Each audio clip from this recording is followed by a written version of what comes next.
Good morning, Arizona. It is that time for an update from the Republican Party of Arizona.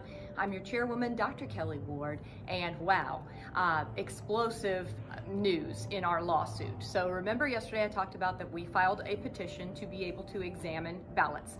We got to examine some duplicate ballots, and to remind you what a duplicate ballot is, it's when there's a damaged ballot or for some reason the machine cannot read a ballot. So then election workers recreate that ballot. They duplicate it for the voter, and it's either fed back into the machine or created electronically.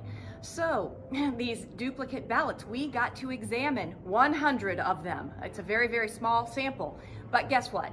We found 2 ballots that were changed. One was changed from Trump to Biden. One was just taken away from Trump for no reason that we can find an explanation for.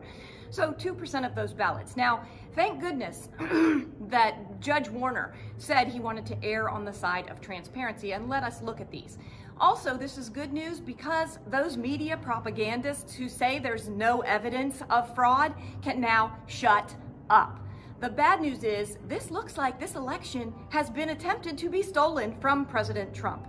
Now, back to the transparency. The judge said he wanted to err on the side of transparency, but the attorneys for Katie Hobbs, that has said Trump supporters are neo-Nazis, remember, and the Biden electors, they called a special emergency hearing with the judge to say, wait, those duplicate ballots that are examined need to be examined only by our attorneys, and it needs to be privileged, it needs to be kept secret from the public.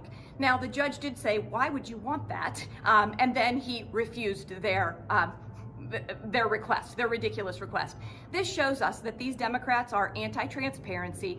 They are potentially covering up fraud. I can tell you something. I, Kelly Ward, we the Republican Party, and we the American Patriots will not stop looking until all of this is brought to light. We are going to keep Arizona great, and we're going to keep America great. See you tomorrow.